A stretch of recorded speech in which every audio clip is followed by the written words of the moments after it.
되겠습니다. 오늘의 첫 강의를 시작으로 10주차의 알찬 강의를 진행할 예정입니다. 마지막 강의까지 수강생 여러분들의 적극적인 참여와 관심 부탁드리겠습니다. 다음으로 평택시청 문화예술과 과장님의 환영 인사가 있겠습니다. 네, 큰 박수로 모셔보겠습니다.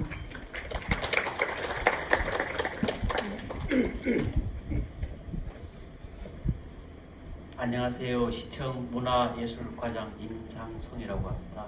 이리 더운 날씨에 저희 박물관대학에 참석해 주신 우리 수강생 여러분과 또 강의를 해주시러 멀리서 오신 우리 교수님 다들 환영드립니다. 저희들이 평택에서 박물관을 지으려고 시작한 지는 길게 보면 2016년부터 짧게 보면 본격적으로 시작한 건 2018년입니다. 한 6년 정도 됐습니다. 그래서 저는 오늘 궁금하신 박물관이 언제쯤 지어질까에 대해서 간단하게 설명을 드리도록 하겠습니다. 보통 시청에서 전국의 모든 시청에서 어떤 건물을 한 200억 이상 저희 박물관 같은 경우는 400억 이상이 될 것 같은데 건물을 하나 지으려면 정부의 문화체육관광부라는 데 가서 꼭 이렇게 자료를 가져가서 승인을 받아요. 근데 보통 그 승인이 한 번만에 잘 안 됩니다. 이런저런 조건 때문에 반려를 하고 그러면 그 다음에 또 준비를 해서 보완을 해서 또 가고 두 번, 세 번을 가는데 보통 한 2년 이상 걸립니다. 그걸 통과하고 나면 평택은 박물관을 지어도 좋다라는 문화체육관광부 전문가분들의 평가가 끝나고 나면 행정안전부라고 또 거기에서 평택에서 400억 정도의 건물을 지어도 되느냐고 이제 재정 관련해서 또 심사를 받습니다. 그 과정이 한 4년 정도 그래서 저희들이 지금은 행정안전부의 1차 재정심사까지 마치고 조건부로 올해 9월에 2차 조건부로 승인을 받았기 때문에 2차 심사를 9월 달에 받게 됐습니다. 그게 특별한 일이 없이 끝나면 내년에 이제 건설업체를 선정을 해서 착공을 들어가서 2025년에 착공을 시작해서 2026년 말이나 2027년 상반기에 평택박물관을 지으려고 지금 계획 중에 있습니다. 그래서 20여 년 전에 제가 처음 평택에서 공무원 생활을 할 때 서부, 남부, 북부 문해해관 정도가 있었는데 지금은 인구가 63만이 되어도 아직 문화예술 관련해서 우리 이제 시설이 그리 많이 늘어나지는 않았습니다. 그래서 지금 고덕의 평화예술의 전당 정식 명칭은 평택아트센터는 내년 9월경에 이제 완공이 될 예정입니다. 그 다음에는 2026년 말이나 27년에는 평택박물관을 완공할 예정입니다. 그래서 이렇게 시에서 뭘 한다고 하는데 아주 빨라야 6, 7년, 길게 보면 막 8, 9년 이상 걸리는 게 그런 정부의 여러 규정을 거치는데 한 4, 5년씩 걸린다. 그래서 왜 이리 빨리 한다고 한 적이 언젠데 아직 안 지냐 이제 이런 궁금하신 과정이 있으시면 그런 양해를 좀 그 사이사이에 또 땅 주인하고 땅도 사야 되고 또 의회 통과도 해야 되고 여러 가지 행정 절차가 아주 많습니다. 그래서 보통 완공서열을 하나 짓는데 6, 7년 이상 걸립니다.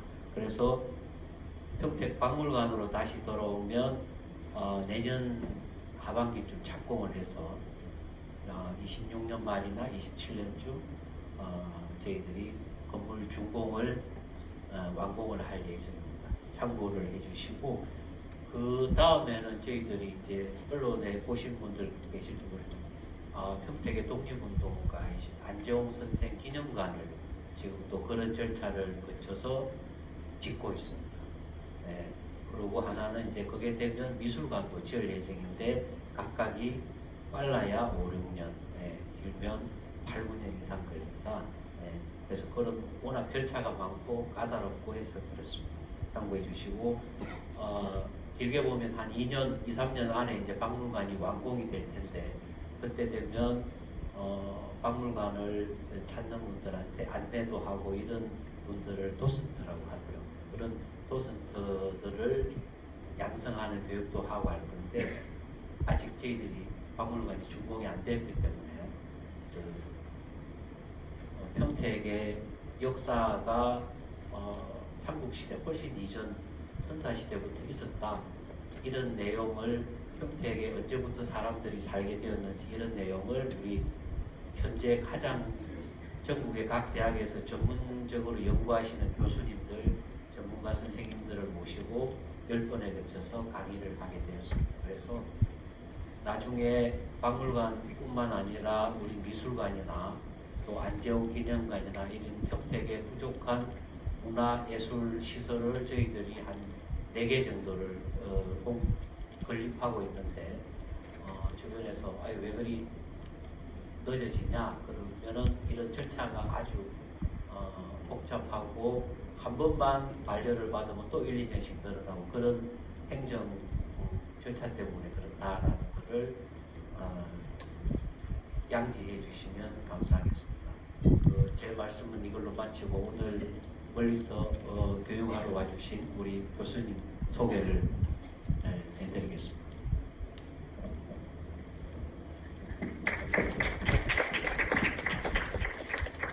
네. 다음으로 오늘 첫 강의를 해주신 교수님 소개를 해드리겠습니다. 이영원 교수님은 충남대학교에서 고고학을 전공하셨고 2009년 한국 청동기 시대의 취락 구조와 서해 조직이라는 주제로 박사학위를 취득하셨습니다. 이후 한신대학교 박물관에서 학예연구사로 근무하시면서 경기 남부 지역의 중요한 유적을 다수 발굴 조사하여 학계에 보고하셨습니다. 교수님께서는 집터와 다양한 시설물 등에서 출토된 다양한 고고학적 유적을 종합적으로 연구하셨고 청동기 시대 이후 원삼국 시대 그리고 삼국시대 백제 고고학도 심도 있게 연구하셨습니다. 그리고 현재는 한신대학교 한국사학과에서 후학을 양성하고 계십니다. 그럼 이영원 교수님의 강의를 시작하겠습니다. 뜨거운 박수 부탁드립니다.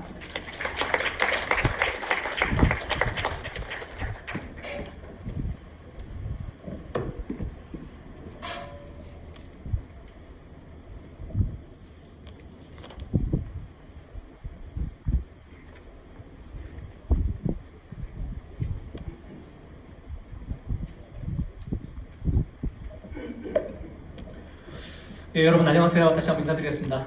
반갑습니다. 네, 저는 한신대학교 한국사학과에서 고고학 교육과 연구를 담당하고 있는데요. 오늘 오전에는 제가 발굴 현장에 다녀왔어요. 용인에 있는 아파트를 짓는 현장에 아파트를 짓기 전에 고고학 문화유산에 대한 조사를 지금 하고 있는데 그쪽 현장을 다녀왔는데 너무 힘들었어요. 밖에 지금 펄펄 끓고 있죠. 이곳은 정말 천국 같은 곳이에요. 그러니까 지금 이 시간에도 우리 사회의 그 야외에서 일하고 계신 다양한 분야에서 고고학 현장도 마찬가지예요. 제가 오늘 여러분들께 소개해드릴 이 평택의 고고학, 평택의 선사문화 같은 경우에도 현재 지금 이 뙤약볕 아래에서 또는 한겨울에도 발굴 현장에서 고생하고 있는 고고학자들이 좋은 성과를 내준 덕에 제가 여러분들과 함께 평택의 선사문화에 대해서 얘기할 수 있는 시간을 갖게 되었습니다. 그리고 제가 4개월 전에 비슷한 내용으로 평택에 계신 분들하고 비슷한 말씀을 나눈 적이 있는데요. 오늘은 정말 많은 분들이 찾아주셔서 제가 좀 힘이 나는 것 같습니다. 제가 준비한 내용을 여러분들께 좀 성심성의껏 열심히 최선을 다해서 설명을 드리겠습니다만 재미가 없더라도 좀 이해해 주시고 끝까지 좀 함께 해주시면 감사하겠습니다. 제가 이렇게 준비한 요 자료를 보시면 이게 지난번에 비해서 굉장히 좋은 거라서 조금 당황스럽게 합니다만 되게 좋네요. 자, 여기 지금 여러분들이 보시기에 이거는 내가 뭔지 알아 라고 하는 것들이 꽤 있을 거예요. 첫 번째는 포크레인이겠죠, 그죠? 여기 포크레인 모르는 분들이 없을 거예요. 지금 전국에 전 세계도 마찬가지입니다만 발굴 현장에서 항상 볼 수 있는 장비 중에 하나가 포크레인이에요. 의아하죠? 포크레인은 뭔가를 개발하고 문화유산을 파괴할 것만 같은 그런 상징의 장비 같긴 합니다만 전국의 모든 발굴 현장에서 볼 수 있는 것이 이 포크레인이라고 보면 되겠습니다. 한 가지 좀 다른 게 있죠. 이거 앞쪽에 보면 포크레인에 여기 이빨이 없잖아요, 그죠? 평평하게 되어 있잖아요. 그러니까 땅 속에 있는 문화재, 문화유산이 피해를 받기 전까지, 그 전까지 위에는 이 포크레인으로 흙을 걷어내고 그 다음 단계부터 고고학자들이 삽이나 홈이나 아니면 트라우레라고 하는 전문 도구로 발굴을 하게 돼 있어요. 자, 그래서 한국 고고학에서, 전 세계 고고학에서 이 포크레인 중장비는 빠질 수가 없다. 자, 그 옆에 있는 사진도 여러분들이 다 아실 만한 사진이죠? 이 사람 누구죠?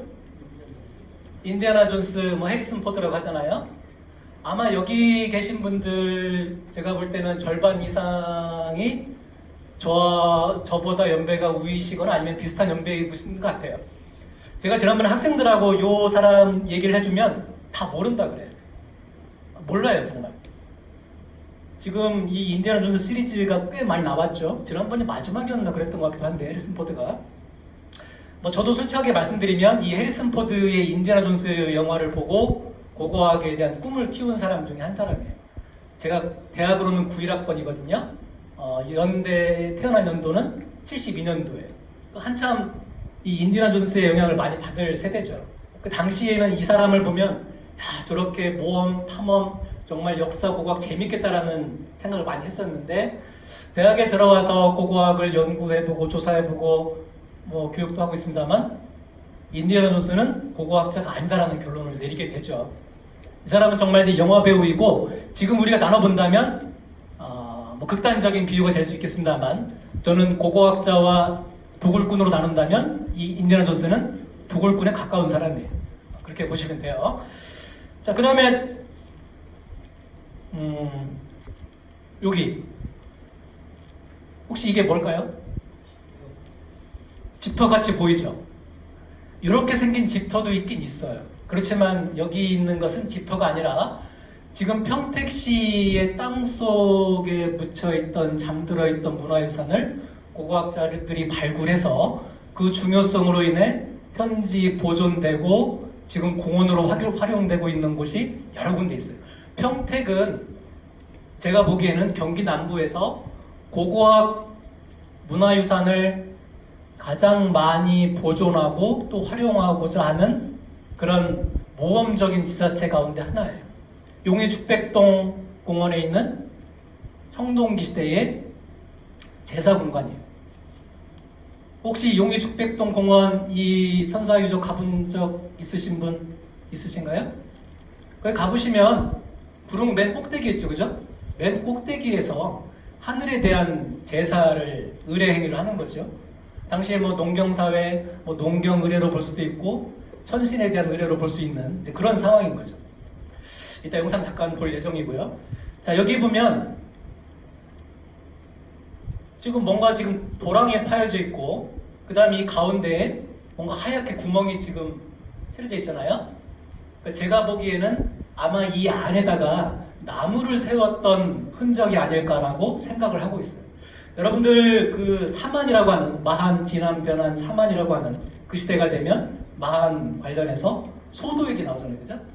소도에 보면 나무에다가 북을 달고 방울을 달고 제의 행위를 했다라는 기록이 나오잖아요, 그죠? 그런 것들과 직접 연결되진 않지만 왜냐하면 이 청동기 시대의 이 용의 죽백동의 자료는 기원전 11세기, 기원전 10세기, 지금부터 3000년 전이죠. 그 다음에 이제 마한, 진한, 변한 나오는 사만 소도의 문제는 기원 후 2세기, 3세기 때 기록된 거기 때문에 굉장히 1000년 이상의 차이가 나기 때문에 직접 연결하기는 어렵지만 적어도 이 지역에 마한 사람들의 그런 의례 제사와 관련된 먼 기원, 전신 이렇게까지 볼 수 있는 소중한 자료가 평택에서 발굴 조사가 되었고 현지에 보존되어 있다는 거죠. 자, 그 다음에 이건 뭘까요? 잘 보세요. 마제석검이 지금 돌칼이 있죠. 돌칼이 아무리 커봐야 30, 50cm밖에 안 될 거잖아요, 그죠? 그러면 돌칼을 둘러싸고 있는 이 돌로 된 상자 같은 게 있잖아요, 그죠? 크기가 크지 않거든요. 그리고 요 위에도 뭐가 있어요. 이렇게 좀 하얗게 보이는 거 있죠. 검은티틱한 것도 있고, 이게 사람의 뼈예요. 뼈예요.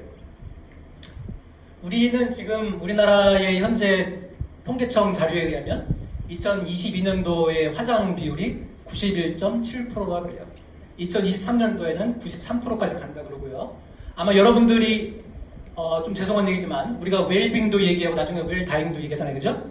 한 50년 뒤에 돌아가실 때 60년도 괜찮아요. 저 같은 경우 지금 50년 바라보고 있거든요. 저도 아마 화장을 할 것 같아요. 자, 화장묘의 흔적이 평택에서 확인이 된 거죠. 자, 그런데 우리는 조선시대라고 하는 유교 사회를 거치면서 그 다음에 뭐 60년대, 70년대, 80년대, 90년대에 대부분 땅에 매장했잖아요. 그죠? 매장했잖아요. 유교 사회에서는 불교 사회의 불교 의식에 이용된 이 화장을 극도로 사실은 혐오했거든요. 그래서 조선시대를 거치면서 지금도 우리가 유교 사회의 잔재를 많이 가지고 있지만 전통적으로 바람직한 것도 있고 지금 트렌드에서는 뭔가 좀 지양하고 개선해야 될 점도 있지만 어쨌거나 그런 영향으로 우리가 1980년대, 90년대 초반까지만 하더라도 대부분 매장을 했다가 이제 화장으로 다 바뀌었죠. 그런 화장의 전통이 청동기 시대에 이쪽 지역에서 그 다음에 저쪽 울산, 포항을 비롯한 동해안 지역, 그 다음에 중부 지역에 상당히 많이 있어요. 이런 청동기 시대의 화장의 전통은 저쪽 중국 동북 지역 있죠? 뭐 요동반도를 중심으로 하는 그 지역의 고주선 문화, 그 다음에 대동강 유역의 서북한 지역에 있는 고주선 문화와 직접 연결된 이 화장 문화를 가지고 있고, 이 화장과 관련된 고고학적인 증거들이 평택에서 여러 군데서 확인되고 있다는 점 말씀드릴 거고요. 제일 아래에 있는 이건 뭘까요? 자, 크기로 본다면 제 손가락 하나만한 게 제일 손가락 하나 5cm 정도 제일 크고요. 대부분은 손가락이 한 마디 정도. 굉장히 작은 거죠. 그리고 색깔이 검정색이에요. 나중에 여러분들은 이제 이 유물에 대한 실체를 알고 나면 아하라고 하실 텐데, 구석기 시대의 최첨단 도구에 해당하는 이제 구석기의 일종인 거죠. 자, 그런데 더 중요한 것은 이 석재, 석질, 자, 고고학을 하다 보면 지질학적인, 광물학적인 또는 화학적인, 물리적인 이런 정보들을 자연과학 분야의 힘을 많이 얻어야 돼요. 도움을 받아야 되는데, 이 흑유석으로 만든 구석기는 어디에서 왔느냐? 백두산에서 왔어요. 화산활동과 관련이 있는 것이거든요. 자, 이런 내용들을 제가 이제 중심으로 말씀드릴 텐데, 물론 이제 평택의 고고학 자료가 구석기, 신석기, 청동기, 제가 그리고 철기가 일부 들어오는 시점까지 말씀을 드리겠습니다만, 지금 말씀드린 이런 내용들이 여러분들이 기억하시면 좋겠다라는 걸 제가 핵심적으로 말씀을 드린 거예요. 왜 고고학인가? 우리는 모두 지금 경제활동을 하고 있어요. 그죠? 태초에 인간이 이 지구상에 등장하면서 과거에, 현재에, 앞으로도 우리는 먹고 사는 문제가 가장 중요하죠. 그런데 중요한 것은 어느 정도 먹고 사는 것에 우리가 비중을 둘 것인가. 경제발전이 저는 가장 중요한 항목이다라고 주장하면서도 그 다음에 여러분들이 생각하는 게 뭐냐면 당연히 역사와 문화, 예술을 여러분들 중요하게 생각하시잖아요. 그죠? 여기 오신 분들은 아마도 제가 짐작컨대 먹고 사는 문제도 굉장히 중요해. 그렇지만 우리 삶의 질을 높이기 위해서는, 삶의 만족도를 높이기 위해서는, 그리고 평택의 도시 브랜드를 키워서 내가 이 고장에 살고 있다는 자부심을 갖기 위해서는 역사와 문화가 중요하다라는 인식을 가지고 이 자리에 오셨을 것이라 생각이 되고요. 그리고 아까 과장님께서 말씀하셨죠? 박물관 문제. 박물관 짓기 정말 쉽지 않거든요. 정말 쉽지 않아요. 자, 그래서 인접 도시를 보면 뭐 수원도 있고 화성도 있고 용인도 있고 오산도 있고 안성도 있잖아요. 지금 이제 평택이 박물관 건립을 위한 노력을 굉장히 열심히 하고 있고 모범적으로 저는 잘 될 것이라고 확신을 하고 있는데, 최근에 평택 지역에서 발굴조사된 문화유산이 어마어마하게 많아요. 자, 그러면 다 어느 지역에서 어디에서 발굴됐을까요? 여러분이 살고 계신 아파트, 또는 오늘 뭐 도로를 달려오셨을 텐데 그 도로 구간 아니면 공장 이런 것들을 건설하기 전에 고고학자들이 조사를 해서 기록으로 남기고 또는 일부 중요한 것들은 아까 용의동 죽백동 유적처럼 현지에 보존하면서 당시 아마 용의 죽백동 같은 경우에는 그 현지 보존에 대한 논쟁이 벌어졌을 때 아파트 조합에 있는 사람들은 굉장히 당황했을 겁니다. 당연하죠. 왜냐하면 이게 경제적인 그런 여러 가지 수익치랄까요? 이게 달라지잖아요. 심지어 어떤 분들은 제가 경험한 다른 지역 같은 경우는 그분이 이곳에 청약을 했는데 내가 이 아파트에 들어가야 되는데 들어가지 못한 분도 계세요. 그럴 수밖에 없죠. 자, 그래서 우리는 누구나 다 역사와 문화를 좋아해요. 또 건설회사 사장님도 회장님도 해외여행 많이 가면은 로마 아니면 뭐 그리스 문화유산 많이 보고 박물관 보고 귀국을 했는데 내가 지금 짓고 있는 아파트 쪽에서 문화재가 나왔다네? 야, 이건 안 돼. 다들 그걸 반대한단 말이죠. 그렇지만 최근에 많이 좋아졌죠. 자, 그래서 우리가 지금 평택에 여러분들이 알고 계신 아까 이제 일제강점기에 독립운동하신 안재홍 선생님 굉장히 이제 훌륭하신 분이죠. 그런 분들. 그 다음에 이제 평택에 무슨 뭐 객사, 농성, 자, 성곽 같은 경우는 지상에 드러나 있잖아요. 그죠? 눈에 보이잖아요. 고인들도 마찬가지죠. 눈에 보이잖아요. 그러면 많은 사람들이 이건 중요한 가치가 있는 것이라서 우리가 보존해야 되고 잘 활용해야 돼. 이런 말씀들은 많이 합니다만 땅속에서 발굴된 것들에 대한 인식은 아직은 많지 않은 것 같아요. 자, 그래서 평택 같은 경우에는 고덕 신도시 또는 최근에 뭐 화양 신도시 여러 곳에서 어마어마한 발굴 유적이 발굴되고 있어요. 지금 이 시간에도. 제가 아까 말씀드렸다시피 제가 오전에 용인에서 발굴 현장에 자문회의를 다녀왔습니다만 지금도 평택에 이곳저곳에서 발굴 조사가 이루어지고 있을 거란 말이죠. 한 해에 우리나라에서 발굴 조사가 한 2,000건 이상 이루어지고 있어요. 그 가운데 일부가 평택이겠죠. 그런 정보들을 우리가 많이 알고 있느냐? 물론 관심 있는 분들은 인터넷 검색을 통해서 아시는 분도 있고 또 많은 경우에는 잘 모르죠. 제가 학과에서 학생들한테 발표 과제를 내는 거였어요. 여러분이 살고 있는 동네에 문화유산이 어떤 것들이 있는지 지상에 알려진, 문헌에 알려진 그런 거 말고 땅속에서 발굴 조사된, 땅속에 잠들어 있다가 고고학자들이 조사하고 보고하고 한 것들을 찾아와서 발표해라. 그리고 그런 유산들을 어떻게 시민들한테 알리고 활용할 것인지에 대해서 고민을 하는 기획안을 제출하라.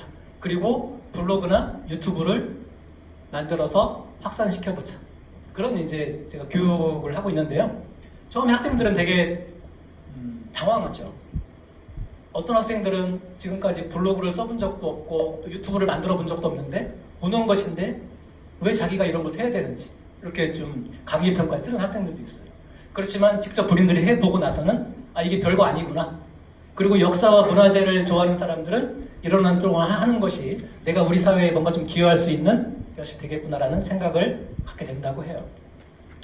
그리고 한신대 한국사학과에는 60대 후반, 70대 후반의 학생이 두 분 계십니다. 한 분은 47년생이고요. 한 분은 57년생이세요. 그분들이 지금 신입생으로 들어와서 이제 2학년, 3학년이 됐어요. 그분들은 좀 굉장히 존경을 하고 있거든요. 그래서 여기 계신 분들 중에도 혹시 대학을 그분 중에 한 분은 학사학위가 두 개를 가지고 있는 분이에요. 학사학위를 하나 더 따려고 들어오신 분인데 생각이 있는 분은 저한테 말씀해 주시기 바랍니다. 자, 이런 거 굉장히 중요하죠. 그래서 지금 제가 보기에는 이 평택시 같은 경우는 요거 일단 시민의식은 성숙해 있다. 그 다음에 아까 과장님 말씀하셨습니다만 선진문화행정을 지금 하고 있는데 이게 같이 가야 된다. 이게 중요한 것 같아요. 자, 그 다음에 다음으로 가겠습니다. 이거는 제가 아까 말씀드린 대로 제가 유튜브를 하나 운영하는 게 있어요. 지금은 취미로 하고 있습니다만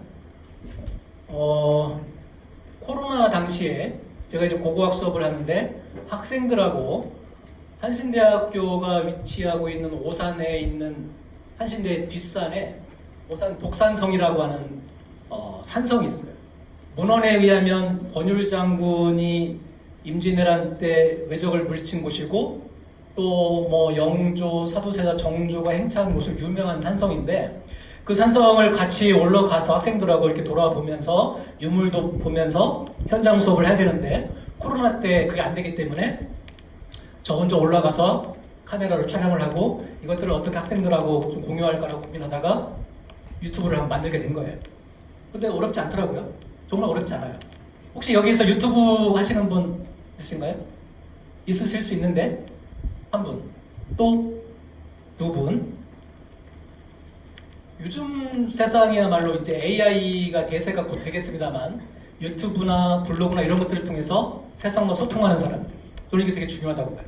물론 소통의 방식에는 전 여러 가지가 있을 텐데 개인적인 개인 사생활에 대한 것들도 할 수 있고 또 한 가지는 이런 문화유산과 같은 공적 공공재의 성격을 가지고 있는 것들에 대해서 시민들과 공유하고 싶다. 또는 이 평택의 문화유산을 내가 얼마나 많이 알릴까. 그리고 현재 이 문화재를 어떻게 활용하면 좋을까 고민하는 게 되게 좋다고 봐요. 아마 여기 오신 여러분들은 그쪽 분야에 특화될 만한 그런 뭐랄까요? 이제 성격을 가지고 있는 분이신 것 같아요. 관심도. 자, 그래서 좀 참고해 주시고 최근에 이제 제가 평택에서 발굴된 이 평택 화양 신도시. 아까 그 화장묘 얘기도 평택 화양 신도시 쪽에서 발굴된 것이고요. 그 다음에 여기 지금 위에 있는 살이라는 곳 잘 못 들어보셨죠? 서탄 쪽에 있는 지금 평택 살이라는 곳에서 몇 달 전에 또 중요한 문화유산이 발굴됐는데 물론 그곳은 그 2차 전지 이제 공장이 들어서는 곳이기 때문에 모든 문화재가 다 중요하지만 그 중에 더 중요한 것들이 있고 그 다음에 우리는 이제 경제 활동을 하고 있는 사람들이기 때문에 아파트도 지어야 되고 공장도 지어야 되고 이제 그런 것들 사이에서 개발과 보존의 이 갈등, 이 상충된 이것들을 얼마나 지혜롭게 우리가 적절하게 보존할 건 보존하고 개발할 건 개발하는 이제 그런 합리적인 판단을 하는 게 중요하겠죠, 그죠? 이제 그런 상황에서 이곳은 지금 이제 개발이 됐습니다만 또 남아 있는 것도 있어요. 여기는 안 나와 있군요. 여기 있군요. 혹시 세교지구 지금 평택 세교지구 살고 계신 분들 중에 은실공원이라고 들어보셨어요? 여기 있는 이곳은 공원 부지인데 원래는 이제 공원도 여러 가지 이제 개발을 하죠, 그죠? 벤치도 놓고 뭐도 하고 그렇지만 이 문화유산의 중요성으로 인해서 현지에 보존하면서 활용하기로 이제 우리 문화재청 지금은 국가유산청으로 바뀌었죠? 국가유산청에서 결정을 내려서 아마 이제 여러분들 앞에 그 유적 역사 공원으로 아마 이제 여러분들과 함께 할 것이라고 생각합니다. 자, 이런 내용들이 있고요. 우리가 여러분들께서 특히 이제 역사에 관심이 많은 분들은 조선시대 왕 또는 뭐 삼국시대의 어떤 뭐 장군, 왕 되게 유명하잖아요, 그죠? 그러고 보면 우리는 대부분의 역사는 이런 문헌사 역사 중심으로 우리가 익숙해요. 저도 마찬가지였고. 저도 고등학교 때 이제 인디아나 존스 고고학에 관심을 갖기 전까지는 정말 이제 역사학 문헌에 대한 그런 관심이 되게 많았죠. 뭐 역사, 사회 이런 쪽에. 자, 그럼 생각해 보면 문헌에 등장하는 내용들은 특정한 계층들을 대상으로 할 수밖에 없어요, 그죠? 당시 일반 서민들에 대한 얘기를 누가 기록하겠습니까? 거의 없잖아요, 그죠?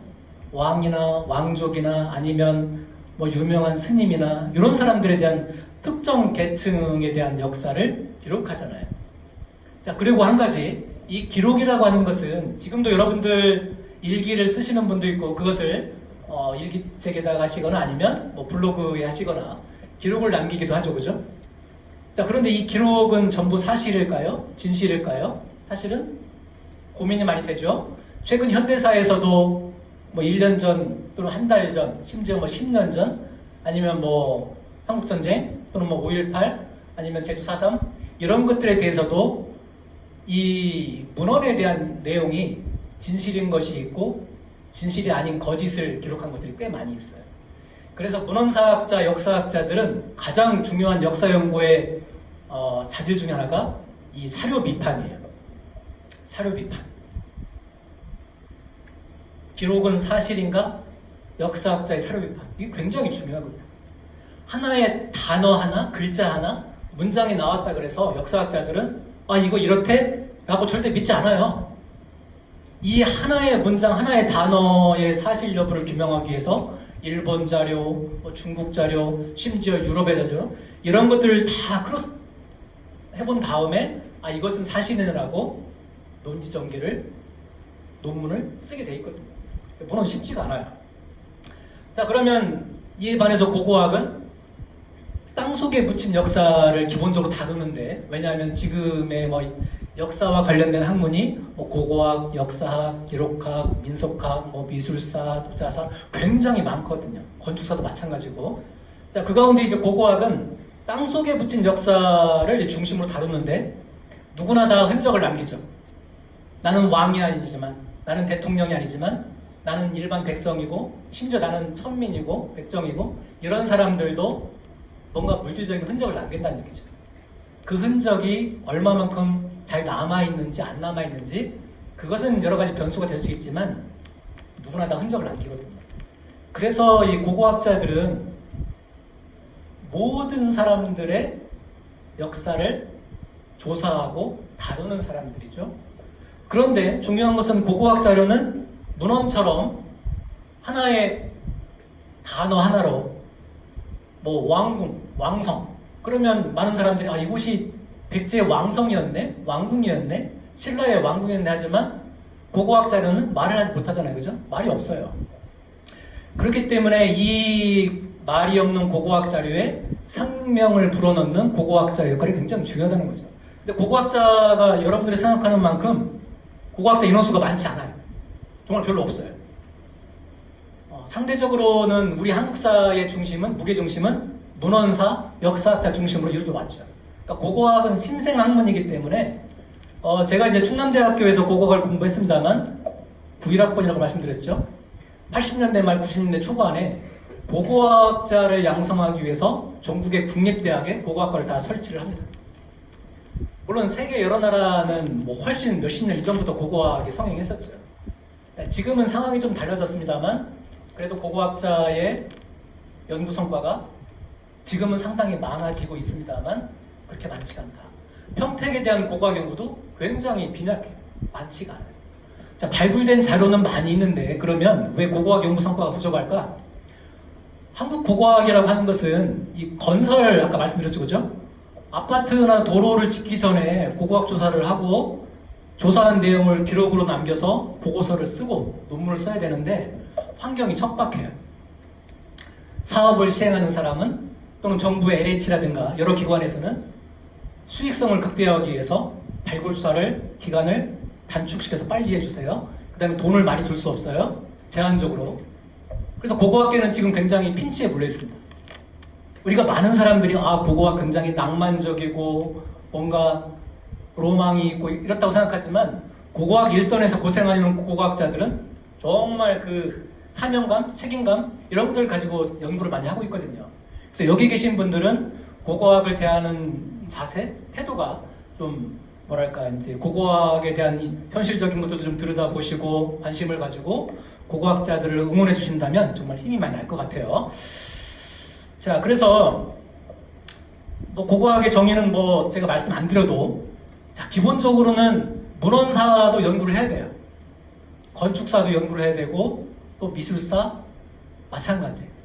인간과 관련된 인간이 남긴 모든 물질 자료들은 고고학자의 연구 대상이 되는 거죠.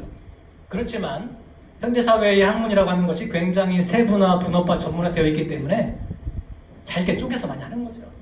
그래서 저 같은 경우도 땅속에서 드러난 고고학 자료를 대상으로 청동기세를 주 전공으로 하고 있고 그 다음에 마한백제도 관심 있고 그런 거예요.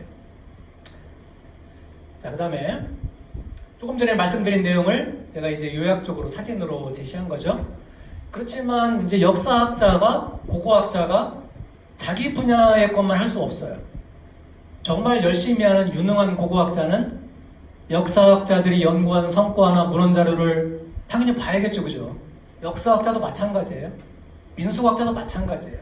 여러분 잘 보시면 특정 분야에 소위 잘 나간다라고 하는 그 학문 분야를 리드하는 사람들은 한 곳만 집중적으로 파지 않아요. 여러분들 잘 아시는 말씀 있죠? 한 곳을 깊게 파려면, 좁게 파면은 1m 직경으로 파다 보면 어디까지밖에 못 들어가죠, 그죠? 깊게 파려면 넓게 파면서 깊게 들어가죠, 그죠? 그렇게 되어 있어요. 자, 그 다음에 지금 말씀드린 내용을 이제 종합을 한 거고요. 평택의 역사를 그럼 어떻게 연구해야 되느냐? 당연한 말씀입니다만 역사학과 국어학을 함께 해야겠죠, 그죠? 그런데 제가 오늘 말씀드릴 선사시대 같은 경우는 글자가 없잖아요, 그죠? 역사학에서 연구할 수가 없어요, 문헌사학자들이.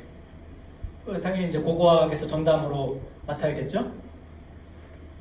뭐 고고학적인 내용들, 네, 여기 계신 분들은 다 아실 만한 그런 사진들이니까 저는 지금도 가끔 보거든요. 피곤할 때. 너무 좋아, 기분이 좋아요. 한신대학교 학생들이 발굴조사 현장에서 조사를 하고 있는 모습이에요. 여러분들 뭐 요즘은 뭐 평택에만 머물러 계신 게 아니라 뭐 전국 전 세계를 돌아다니시니까 수원에 있는 광교사원의 산꼭대기에 고려시대의 유명한 절터가 있는데 뭐 고려조선시대 통신라부터 거기를 발굴조사하려면 학생들이 아래쪽에서 등산을 해야 돼요. 한 40분 등산해서 40분 등산하면은 얼마나 힘들겠어요, 그죠? 그리고 발굴조사를 한 다음에 점심을 먹어야 하잖아요, 그죠? 그래서 첫날, 둘째 날 정도는 한 40분 또 내려와서 식당에서 밥을 먹고 다시 올라가서 발굴을 했는데 그렇게 계속 할 수 있겠어요? 못하죠. 그래서 3일째 되는 날부터는 도시락을 이제 구입해가지고 가지고 올라와서 발굴하고 내려가서 하게 됐어요. 자, 그러면 산꼭대기에 이 포크레인이 어떻게 올라갔을까요? 거기 광교사는 굉장히 중요한 곳이잖아요, 그죠? 포크레인 올라갈 수 없어요. 헬리콥터로 이 포크레인을 분해해서 올린 거죠. 비용이 얼마 들었을까요? 왕복 3천만 원 들어요. 잠깐 올리고 잠깐 내리는. 내릴 때는 발굴조사 끝난 다음에 발굴조사 하는데 어마어마한 돈이 들어가요. 인디아나 존스가 돈을 씁니까? 이 비행기 값밖에 안 들잖아요, 그죠? 그런 거예요. 자, 학생들 모습이고요. 그 다음에 일반적인 발굴 현장, 요즘은 발굴조사 현장에서 이런 모습을 볼 수가 없어요. 과거에 제가 현장에서 열심히 젊었을 때 발굴조사할 때도 사다리가 필수였거든요. 사진을 찍어야 되니까. 요즘은 다 뭐로 하죠?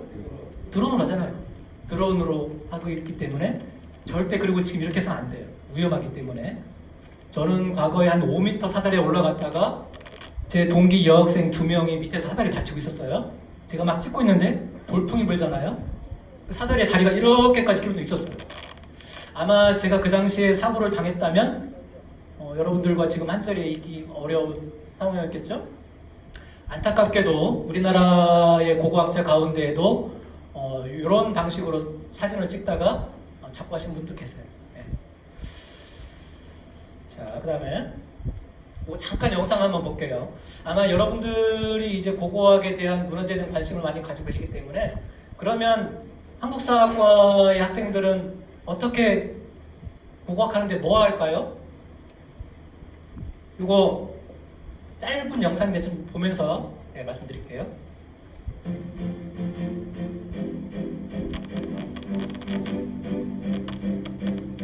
이런 수많은 토기 쪼가리들이 이 학생들이 연구실에서 박물관에서 이렇게 조각조각 퍼즐 맞추듯이 해서 박물관에 전시가 되는 거죠.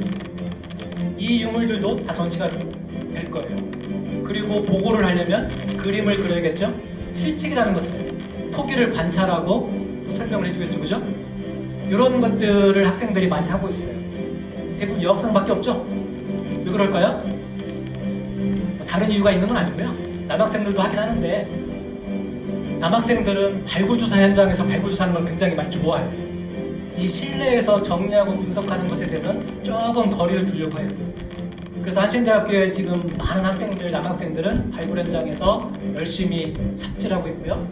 그리고 여학생들이 이런 정리 작업을 주로 하고 있어요. 물론 다 그런 게 아니에요. 뭐 저는 둘 다 좋아했어요. 그래서 이런 자리에까지 있게 되겠죠.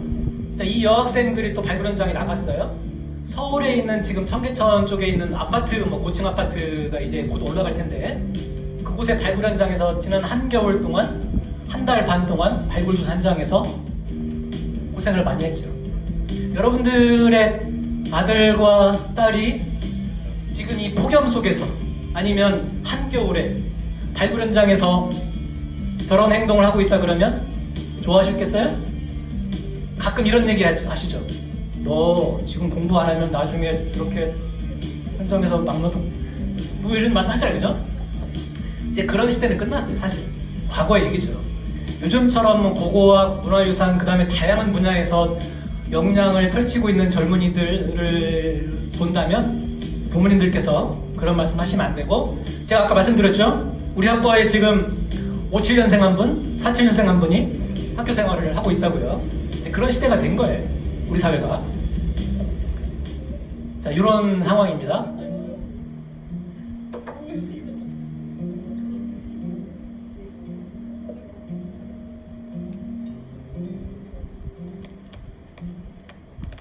자, 그 다음에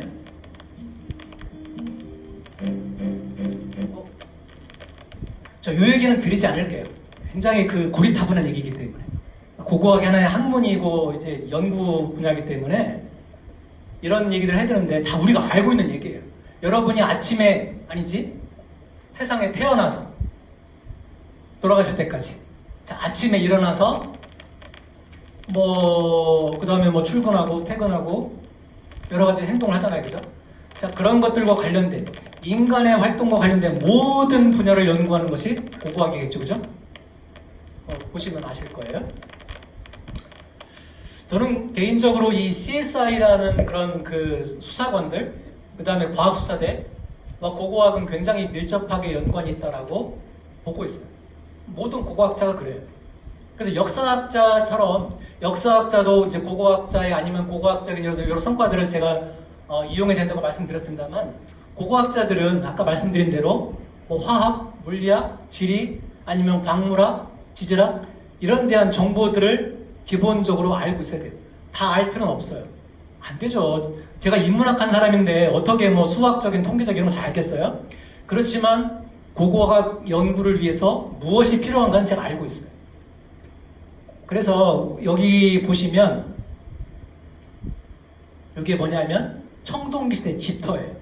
당연히 땅속에 있는 것들은 우리가 집하면 바닥도 있겠고 그 다음에 이 건물처럼 벽체도 있고 지붕도 있잖아요, 그죠?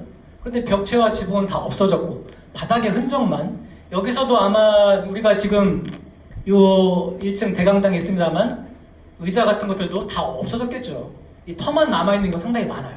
자, 집터를 발굴했더니 이게 확인된 거죠.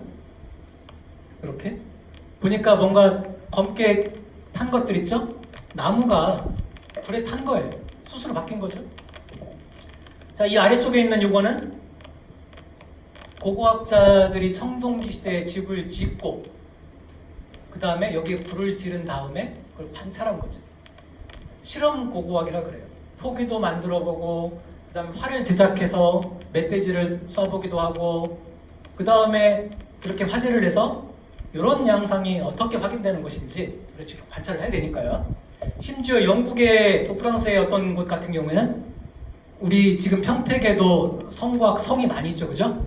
성을 직접 쌓고 그 다음에 성이 무너지는 그런 상황을 35년 동안 계속 관찰하겠다는, 그게 바로 실험 고고학이에요. 그러니까 그런 과정에서 이제 시민들과 함께 연계해서 활동을 하고 있죠. 여기 이런 모습들 지금 과학수사대가 지금 활동을 하고 있는 거고요. 자, 여러분 이거 볼까요? 인굴이에요. 무덤에 사람이 지금 청동시대의 돌무덤에 석관묘에 사람이 매장되어 있는 거죠. 자, 여기 가운데 보면 뭐가 있죠? 석검, 칼이 있잖아요, 그죠? 여기 뭐 화살촉도 있고. 그럼 청동시대 사람들은 왜 무덤에 칼을 넣고 화살을 넣었을까요? 뭐 이런 얘기들도 제가 이제 말씀을 드릴 겁니다. 자, 아까 했던 내용들은 제가 그냥 쑥쑥 넘어가도록 할게요. 평택 것들은 이따가 자세히 볼 예정이기 때문에 제가 근무하고 있는 한신대학교 주변의 자료를 가지고 짧게 좀 말씀드릴게요. 자, 여러분들이 지금 가지고 있는 볼펜 아니면 뭐 핸드폰 이런 것들은 유물이라고 볼 수 있어요. 나중에 10년 뒤, 20년 뒤, 30년 뒤, 100년 뒤에 유물이 되겠죠. 이것도 마찬가지예요. 자, 인간이 사용한 인간 활동에 의해서 남겨진 이런 움직일 수 있는 것들을 유물이라고 하죠. 유물은 다 우리 친숙해요. 뭐 토기, 석기, 청동기 다 유물이니까 기와도 유물이고. 자, 그런데 그게 아니라 얘는 파괴하지 않고서는 움직일 수 없어요. 뭐죠? 지퍼, 아니면 무덤, 아니면 논, 밭, 아니면 가마터 이런 것들은 땅에 고정되어 있잖아요. 그죠? 뭔가 우리가 박물관에 전시하려면 이거를 이렇게 떼어서 가져가야겠죠. 그죠? 그러니까 이런 것들을 유구라 그래요. 그러니까 지퍼, 무덤 이런 것들을 유구라 그러고 이런 것들을 유물이라고 하는 거죠. 유적은 유물과 유구가 함께 있는 공간을 유적이라고 하는 거죠. 그러니까 발굴조사 같은 경우도 이제 구제조사라 그래서 개발을 하기 위해서는 문화유산을 파괴할 수밖에 없어요. 그죠? 그러면 문화재를 조사하고 기록을 남기는 행위를 하는 거죠. 그런 것들이 여기 보면 왜냐하면 그리고 이 아파트를 져야 되니까 구제조사라 그래요. 그 다음에 그게 이제 말씀드린 요 위에 구제조사죠. 학술조사는 이 평택 같은 경우에는 평택의 농성이라든가 아니면 무슨 성이라든가 현재도 남아있는 문화유산을 잘 활용하기 위해서 연구하고 활용하기 위해서 하는 것을 학술조사라고 하고 최근에 이제 평택 같은 경우도 학술조사를 모범적으로 잘 하고 있습니다. 이건 화성 행궁의 얘기고요. 아까 포크레인 봤습니다만 여기도 밑에 지금 포크레인 있죠? 그 다음에 최종 단계의 고고학자들은 이 붓으로 유물을 이렇게 조사를 하죠. 유물이 상하면 안 되니까요. 그죠? 저쪽에 있는 사진은 경주 월성의 지하 레이더 탐사예요. 경주 월성 지금도 뭐 몇십 년 동안 계속 발굴하고 있고 앞으로도 몇십 년간 계속 발굴 조사가 진행되겠습니다만 발굴을 하기 전에 GPR이라고 하는 지중 레이더를 쭉 해본 다음에 대략적인 유구의 위치, 유적의 양상을 파악한 다음에 발굴을 진행을 해요. 그렇지만 이것도 상황에 따라서 잘 맞는 경우가 있고 또 맞지 않는 경우가 있어요. 요거는 이제 한신대학교가 발굴했던 서울의 풍납토성 백제 왕성 터죠. 그런 조사 내용이고요. 요 사진 첫 번째 사진이 혹시 뭐로 보이세요?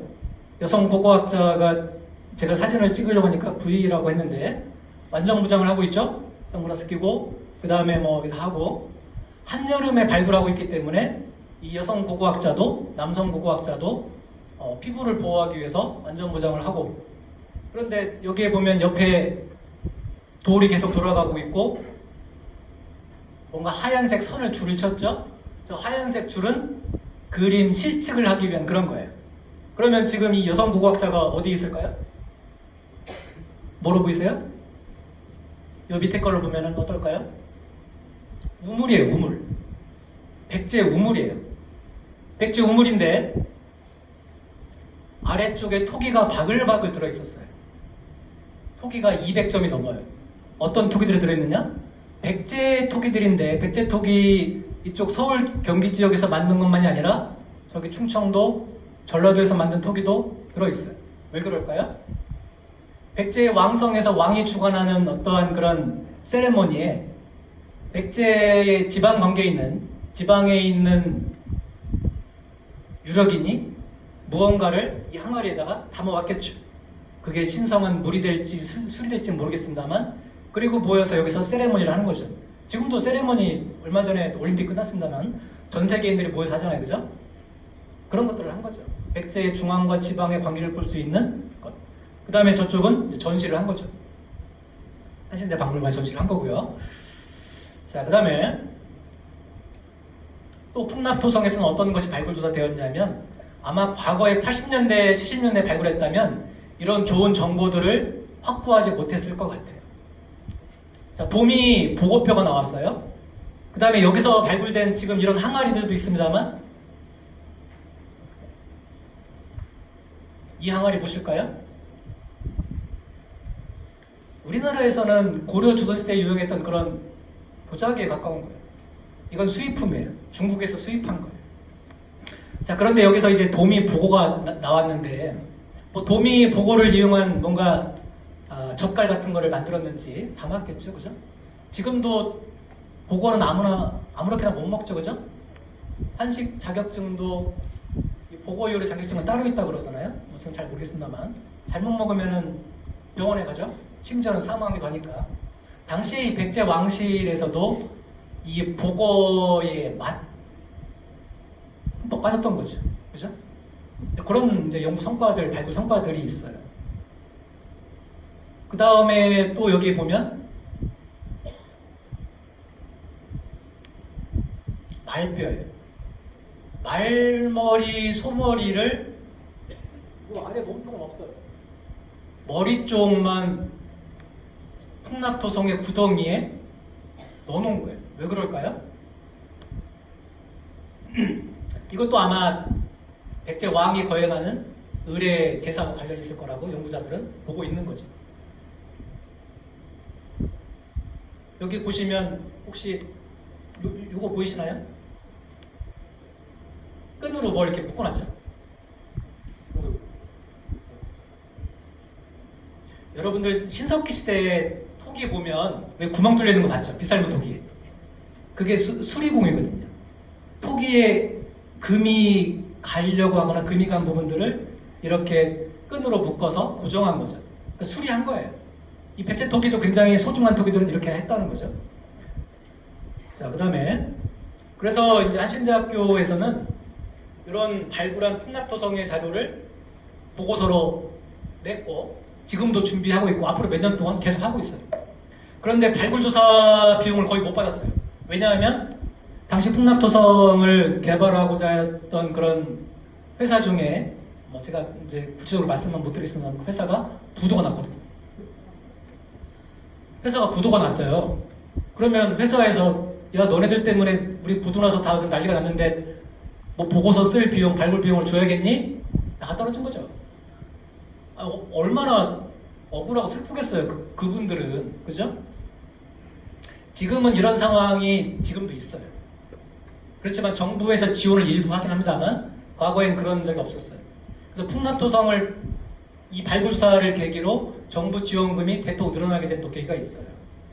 자, 어쨌거나 그래서 한신대학교에서는 여러분들과 같은 문화재에 관심이 많은 일반 시민들의 또 도움을 받아서 자원봉사자들, 그 다음에 이제 제 앞에 계셨던 교수님들께서 많은 노력을 하셔서 이렇게 보고서를 내오셨어요.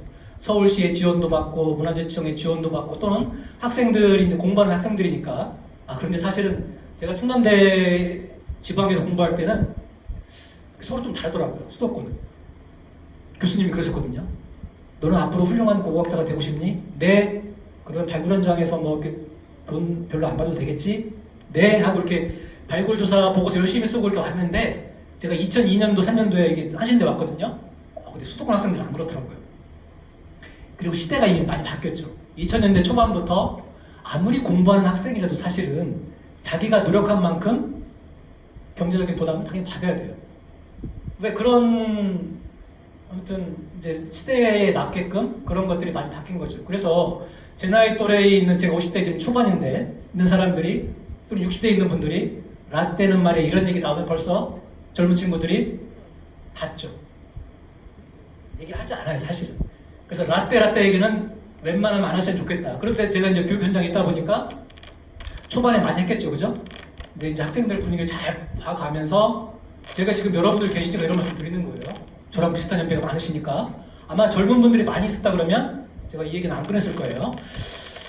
자, 용인에도 참 이곳도 저희가 발굴조사를 했는데 회사가 부도가 났네요. 지금은 이 아파트가 굉장히 비싼 아파트라고 하더라고요. 그 회사가 부도나고 그 다음 회사가 이걸 이어받아서 아파트를 지은 거예요. 자, 그래서 이런 우여곡절 끝에 당시 회사의 상황도 어렵고 저희들도 많이 도와드리고 싶은 마음에 또 겨울철에 이렇게 한겨울에 비닐하우스를 치고 발굴조사를 한 거죠. 이 발굴조사 하는데 이 비닐하우스 비용이 얼마 들었을까요? 8천만 원이에요. 설치하는데 뭐 더 큰 비닐하우스 뭐 1억 원, 2억 원짜리도 있어요. 그래서 고고학자들이 고생해서 성과를 내고, 자 여기 잘 보면 저는 이제 발굴조사 현장에서 사람을 이렇게 좀 이렇게 해놓고 사진을 많이 찍는데 그래야 좀 친근감이 있거든요. 사이즈에 대한 것들도 오고. 자, 규모로 보면 여기 사람이 몇 사람 누워있냐면 12명인가 13명이 누워있어요. 이 아래쪽이 출입구예요. 안으로 들어가죠? 저 위쪽이 이제 부엌 쪽이에요. 규모가 굉장히 큰 거예요. 거의 한 20m 가깝거든요. 물론 지금의 규모로 본다면 작아 보이겠지만 이 20m 규모면 당시 용인의 삼국시대에 용인의 지금으로 본다면 뭐 구청장 또는 뭐 시장 정도가 여기 살았던 그런 규모예요. 용인의 고린동 유적이 이제 그런 유적이었거든요. 그리고 지금 한신대 박물관에 전시를 하고 있습니다.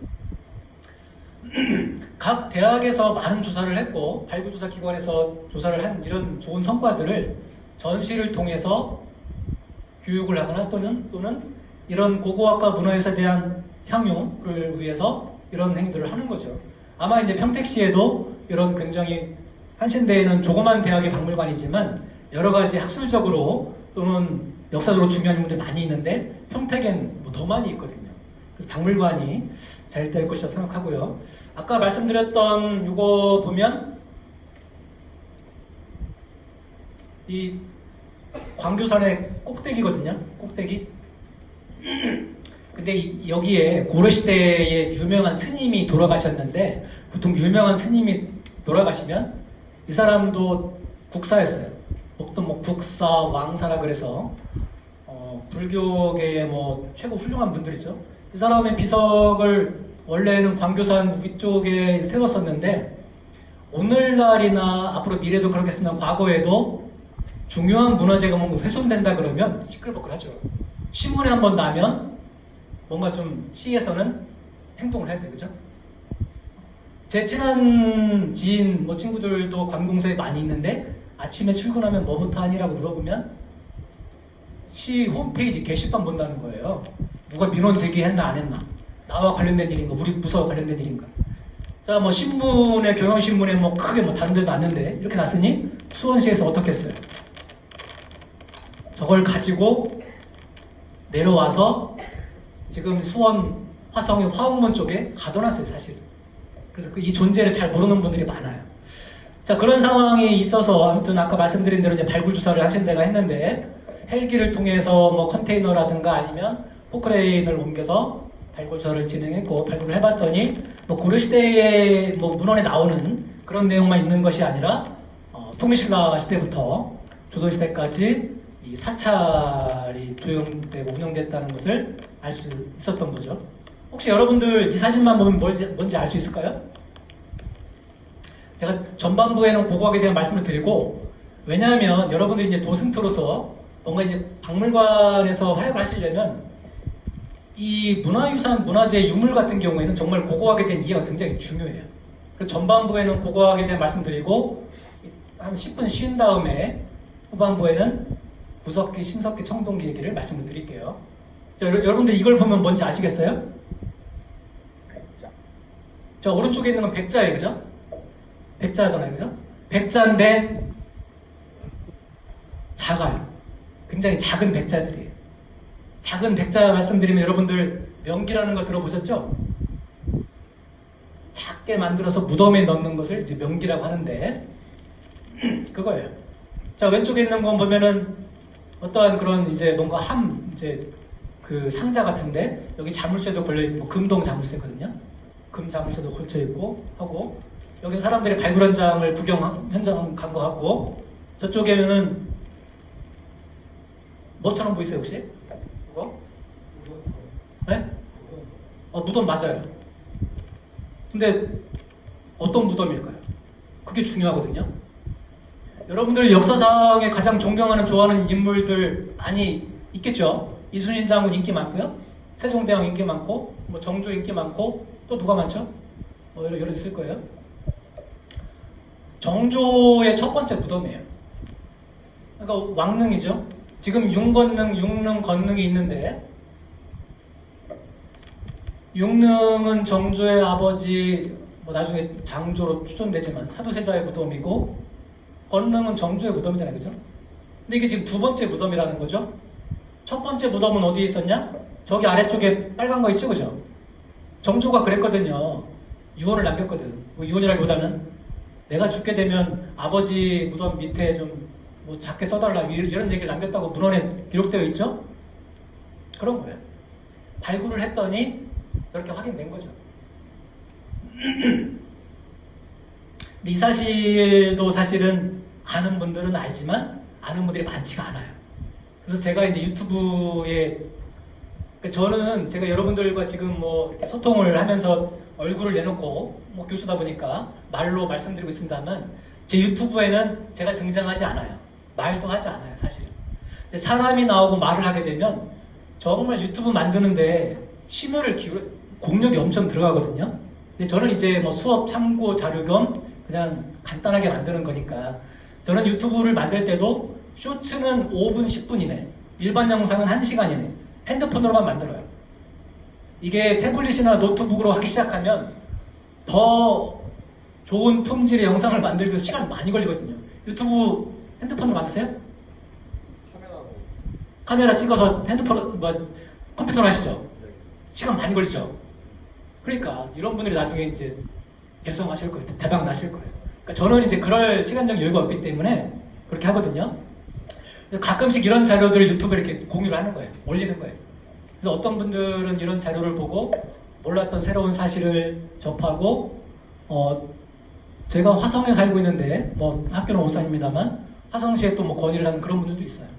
또 평택에 대한 자료들도 제가 가끔씩 올리거든요. 그러니까 요즘은 행정과 그다음에 전문가, 시민이 사실은 이런 조화롭게 무엇인가를 만들어냈을 때 긍정적인 시대적 효과가 많아요. 관에서 주도한다? 그것만 가지고 성공하기 어렵거든요. 그래서 관과 시민사회와 전문가가 이게 삼위일체가 돼야 되는 거죠. 자, 이 내용은 여러분들 알겠지만 아까 제가 이제 역사학, 문헌사학의 특징을 말씀드렸습니다만 우리는 조선왕조실록이라고 하는 조선시대의 기록문화 대단하죠, 그죠? 그리고 왕이 죽으면 산능도감의기라 그래서 뭐 정조든 누구든 왕이 죽으면 왕이 죽었을 당시부터 그 다음에 왕릉을 만들게 되는 과정, 그 다음에 어떠한 물건을 부정할 것인지 다 기록을 하잖아요, 그죠? 다 이게 지금 그림에 나와 있는 거예요. 산능도감의기에 나와 있는 거예요. 발굴을 해봤더니 이런 게 나온 거죠. 역사 고고학의 진수는 조선시대거든요. 기록이 많으니까. 그렇지만 조선시대도 모든 것들이 기록으로 남지 않잖아요, 그죠? 아까 말씀드렸다시피. 그래서 이제 고고학 역할이 되게 중요한 거고요. 이건 뭘까요? 끔찍하죠? 사람뼈예요. 끔찍하죠? 오래되지 않았어요? 1950년대. 우리 현대사에서 지금 2024년이면 70년밖에 안 됐죠? 그 다음에 또 1980년 5.18 있죠? 현대사의 굵직굵직한 현장에서 기록으로 남아있지 않은 것. 왜 기록으로 잘 남아있지 않을까요? 잘못한 사람들은 내가 잘못한 행동을 기록으로 남기려고 하지 않아요. 그렇죠. 그래서 현대사에서 기록학의 중요성이 또 있어요. 자, 역사학, 고고학, 기록학이 있어요. 그래서 한신대학교는 이제 역사학, 고고학, 기록학 교수들이 포진하면서 그걸 종합적으로 연구하려고 하는데 기록을 제대로 안 남기죠. 누가 이런 일로 뭐 민간인 몇 명을 군인이나 경찰이 사살했다, 학살했다? 누가 남기겠습니까? 그런 내용들은 고고학 조사를 통해서 그리고 살아있는 사람들의 증언을 통해서 다 이렇게 밝혀지는 거예요. 이거 되게 재미있는 사진이에요. 이게 지금 토끼거든요. 기원 후 300년대의 토끼예요. 기원 후 300년이라고 하면 지금으로부터 뭐 700년 전이? 아니죠? 1700년 전이지, 그죠? 토끼의 바닥에 봤더니 저렇게 뭐가 찍혀 있어요. 여러분들이 다 아실 만한 거예요. 가정에 고양이나 강아지 같이 생활하시는 분 있죠? 그거 보시면 발자국처럼 보이죠, 그죠? 이거예요. 자, 고양이 발자국일까? 강아지 발자국일까? 이 강아지는 저의 둘째 아들이에요. 둘째 아들이에요. 이런 연구들도 사실은 외국에 많이 있는데 우리는 연구가 잘 거의 안 됐죠. 이제 이런 연구가 필요한 때가 된 거죠. 요즘은 전문가만 할 수 있는 세상이 아니에요, 그죠? 자, 고고학 발굴조사와 관련된 보고서는 문화재청에 들어가면 누구나 다 보고서를 다운받을 수 있어요. 그 다음에 전국의 고고학자들이 쓴 논문들, 책들 다 구입해 볼 수 있어요, 그죠? 그러면 전문적으로 이제 연구해서 좋은 결과물을 발표할 수 있는 거죠. 전문가가 따로 있는 세상이 아니거든요. 그래서 혹시 여러분들 중에도 고양이와 강아지에 관심 있는 분들은 이런 흥미있는 연구를 진행해 보시면 어떨까라는 생각이 들어요. 사실 고고학은 종합학문이거든요. 아까 제가 말씀드렸다시피 경제학 또는 물리학 또는 뭐 통계학, 뭐 수학, 화학, 지질학, 광물학 다 관련돼 있어요. 그리고 요즘 현대 고고학의 이제 그 쟁점 가운데 하나는 저기 있는 이 문화유산의 보존과 개발이라는 이 상충된 이 갈등 속에서 이것들을 어떻게 조화롭게 할 것인지가 굉장히 중요해요. 지금도 아마 평택이나 여러 곳에서 중요한 문화유산이 발굴조사되고 있을 거예요. 자, 그러면 왜 이게 시민들이 발굴 현장에 좀 가서 좀 봐야 하잖아요, 그죠? 보면 좋잖아요. 특히 여기 계신 분들은 관심이 많으실 것 같아요. 그런데 볼 수가 없어요. 왜 그럴까요? 사업 시행자가 아파트를 짓는 분들이 나쁜 분들이 아니잖아요, 그죠? 사장님도 있고 거기 과장, 부장 다 있겠지만 이 아파트를 짓기 전에 중요한 문화재가 나왔을 때 이게 만약에 언론을 통해서 떠들썩해지고 시민들이 막 보러 가고 그러면 시민들이 뭐라고 하겠어요? 이거 문화재 보존해야 돼요. 아파트 우리 안 줘도 돼요. 내가 살 아파트 아니니까. 이렇게 말씀하시는 분들 상당히 많아요. 그런데 그게 내 아파트가 된다고 했을 때 다르게 볼 수 있거든요. 자, 이런 상황에서 그러면 많은 분들이 제가 처음에도 말씀드렸습니다만 유럽에 가고 어디 가고 박물관 가고 문화유산 보고 오지만 또 우리나라에서 경주 가보고 부여 가보고 공주 부여고 야 저기 훌륭한 문화재들 많은데 나는 부산은 문화유산을 잘 즐기고 왔어라고 하지만 정작 우리 동네에 문화재가 무엇이 있는지 잘 모르는 분들이 많이 있고 그 다음에 뭔가 개발과 관련된 이런 관련에 계신 분들이라면 나와 관련되지 않았으면 좋겠어.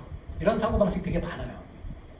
그래서 이런 문제, 그래서 땅속 문화유산을 발굴조사하고 연구해서 중요한 건 보존하고 또 현재 보존이 안 된다면 이전해서 다른 데 유적공원에 옮기고 활용하는, 교육하는 이제 그런 자세가 필요한데 여기에서 우리가 주목하는 것 중에 하나가 이거예요.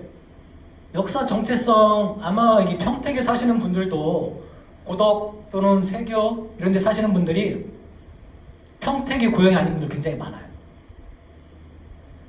저도 이제 화성 동탄에 꽤 오래 살았습니다만 동탄도 그런 도시였거든요. 나의 역사적인 문화적인 정체성을 잘 모르는 사람들이 많거든요. 물론 이제 어떤 사람들은 뭐 현대 문화와 미래 문화에만 관심이 있어 이런 분들도 물론 있겠죠. 그렇지만 곰곰이 생각해보면 나 자신의 역사, 우리 가족의 역사 또는 내가 살고 있는 우리 지역의 역사 또는 뭐 우리 회사의 역사 뭐 전 세계적으로 보면 우리 인류의 역사 이런 게 관심 있는 분들이 이런 역사 정체성을 확립하는 데 굉장히 도움을 되는데 평택이 그런 곳이에요. 또 어떤 경우에는 이제 세교나 고덕이 아니지만 원래 평택에 살았던 분들, 평택이 내 고향이야. 이런 분들조차도 평택의 역사가 어떻게 시작됐고, 뭐 구석기가 어떻고, 신석기가 어땠고, 청동기가 어떻고 이런 내용을 잘 모르시는 분들이 꽤 많이 있거든요. 많이 알려져 있지 않아요. 그래서 박물관의 역할이 굉장히 중요한 거죠. 박물관이 만들어지면 박물관에서 제가 말씀드린 이런 활동들을 앞으로 많이 할 거예요. 자, 그러면 역사와 문화재는 회사가 부도나게 하고 그런 곳이다? 절대 그렇지 않죠. 우리가 외국에 왜 가는데, 그죠? 유럽 왜 가는데? 문화재 보러 가잖아요, 그죠? 쉬러 가는 사람들은 동남아 가고, 문화재 보고 뭔가 즐기려는 사람들은 유럽 가고, 하루에 한 2만 보 이상 걷죠, 그죠? 그래서 이 평택에 사시는 분들도 이 평택 시민들의 쉼터가 될 수 있고, 또 이런 것들이 관광 자원으로 활용될 수 있어요. 저 같은 사람들 아니면 화성 사람, 수원 사람 또는 저쪽 광주에 있는 사람들이 평택의 중요한 문화재를 보기 위해서 오는 거죠. 또 평택 분들은 평택에 있는 문화유산을 향유하기도 하지만 다른 지역에 가서 문화재를 또 보기도 하고. 그러니까 지금 세상은 경제 발전, 먹고 사는 문제가 가장 중요하지만 적어도 문화와 역사가 함께 가지 않으면 나중에 우리가 느끼는 그런 정신적인 그런 만족도는 떨어질 수밖에 없어요. 그러니까 도시 브랜드를 좋게 하기 위해서는 역사와 문화가 함께 해야 된다. 그 가운데서 이제 고고학이 중요한 역할을 할 것이라는 생각이 드는 거죠. 성사문화 조금만 더 살펴본 다음에 그 다음 좀 쉴게요. 후반부의 내용이 좀 많기 때문에 저는 가능하면 여러분들한테 좀 많은 정보를 제가 드리고 싶고 또 많은 분들이 모여셨기 때문에 뭐 좀 재미있는 얘기 농담 따먹게 하면서 시간을 이렇게 보낼 수도 있겠습니다만 여기 계신 분들은 박물관 도슨트라고 하는 굉장히 여러분들이 흥미를 가지고 계시고 또 여러분들이 좋아하는 일이기 때문에 제가 이렇게 허투루 말씀드리기 좀 힘들 것 같아요. 이 부분 좀 보고 좀 쉴게요. 자, 2021년도에 이 평택의 고고학 조사를 하고 있는 기관 중에 기남문화재연구원이라고 있어요. 혹시 들어보셨어요? 잘 모르실 거예요. 고고학 기관들 잘 모르죠. 자, 어떻게 보면 이제 개발이라고 하는 아까 말씀드렸던 아파트를 짓거나 도로를 짓거나 이런 쪽에 종사하는 고고학자들이 많은 대접을 받고 그 다음에 이분들이 평택의 시민들을 위해서 평택 역사를 위해서 많은 기여를 할 수 있는 상황이 되어야 되는데 아까 말씀드린 대로 우리 상황은 좀 갈 길이 멀다 그런 상황인데 여기에서 조사한 내용을 정리해 봤더니 이런 것들이에요. 평택에서 발굴 조사한 내용이 이 정도 있고 또 그 가운데 구석기 시대 유적이 확인된 곳이 이런 곳이 있고요. 그 다음에 신석기 시대 유적은 사실 별로 없어요. 서너 군데밖에 없어요. 근데 청동기 시대 유적은 여기저기서 굉장히 많이 발굴되고 있어요. 제가 아까 뭐 화양 신도시, 그 다음에 고덕 신도시 말씀드렸습니다만, 그러면 구도심에는 어떨까요? 더 많이 있었겠죠. 그렇지만 구도심이 들어선 당시에는 고고학 조사를 할 수 있는 상황이 아니었잖아요, 그죠? 그렇지만 구도심에 살고 계신 분 중에 지하에 지하층을 깊게 파고 개발하지 않는 곳에는 문화재가 존재할 가능성이 굉장히 높아요. 지금 서울 도심이 그런 조사를 상당히 많이 하고 있어요. 그래도 서울 권역 같은 경우에는 이 문화재 조사를 굉장히 강하게 법적인 제도적인 장치를 둬서 하고 있거든요. 평택은 제가 어떤 상황인지는 잘 모르겠어요. 자, 이런 상황이고요. 이게 지금 구석기 시대 발굴 현장에 가보면 이런 모습을 볼 수 있어요. 땅밖에 안 보여요. 그리고 돌덩이밖에 안 보여요. 자, 이거 영상 좀 간단하게 보면서 제가 설명을 드릴게요. 자, 갈골지라는 곳이 조금 친숙하지 않은 분들은 오산에도 갈곳리가 있어요. 갈곳동이 있어요. 진위 쪽에. 이제 평택과 오산에 이제 자, 과거도 그렇고 지금도 그렇고 앞으로도 그랬습니다만 지자체 간에 이 땅을 바꾸는 그런 행정행위들을 가끔 하거든요.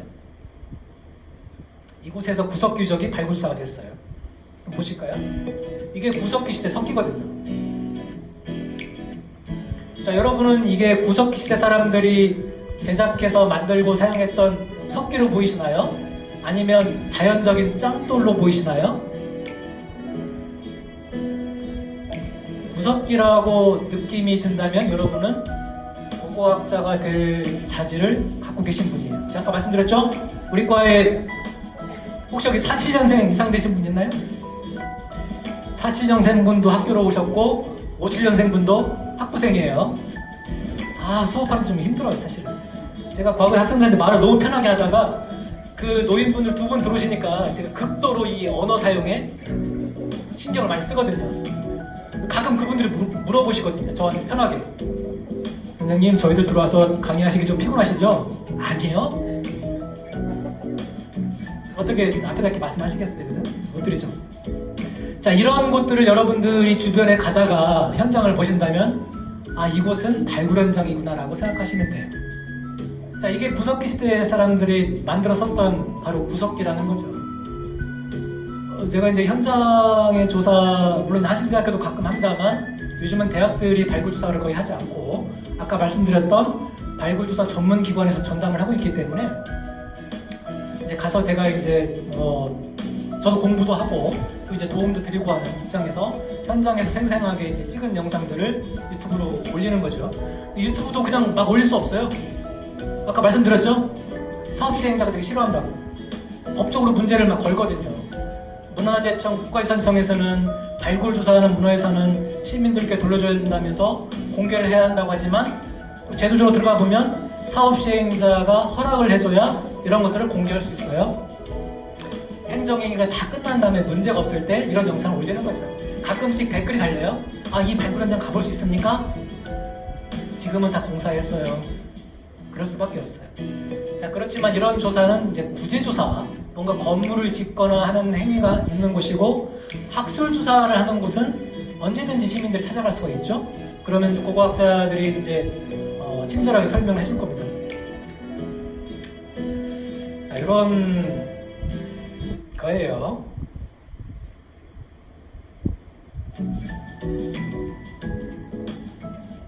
자, 구석기 시대의 발굴 현장을 함께 보셨습니다. 안중에 사시는 분 계신가요? 안중에 송담리라는 곳이 있어요. 이 송담리라는 곳이 굉장히 중요한 평택의 구석기 유적이에요. 너무너무 중요한데요. 안타깝게도 아직 우리 학계에서는 잘 알려지지가 않았어요, 사실. 여러분이 알고 있는 유명한 구석기 유적은 연천에 있는 전곡리 유적 있죠, 그죠? 공주에 있는 석장 유적도 아실 거고 대부분 교과서에 나오니까요. 앞으로 평택박물관이 이제 들어선다면 이 송담 유적은 대부분의 평택 시민들이 물론 박물관에 가서 이런 문화유산을 좋아하시는 분들은 기억할 만한 그런 유적이에요.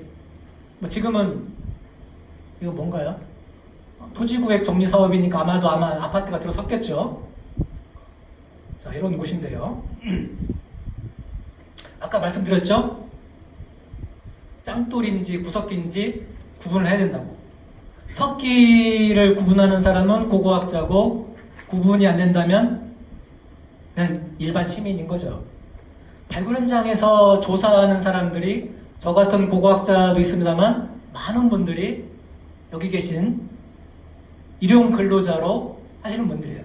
그런데 그냥 일용 근로자, 물론 이제 생계를 위해서 나오시는 분도 있습니다만 출퇴근할 때 보면요, 에쿠스 끌고 오시는 분도 있고요, 그랜저 타고 오시는 분들도 있고, 60대 70대 분들이 난 문화재 좋아해, 써주세요, 그런 분들 꽤 있어요. 과거하고 달라요. 아까 말씀드렸잖아요.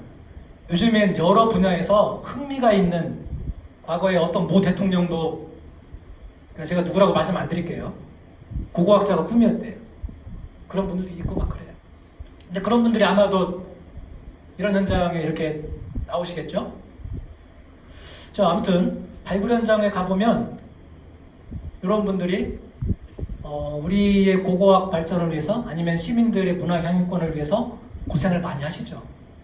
지금 발굴 현장에 있는 분들 평균 나이가 어떻게 될까요?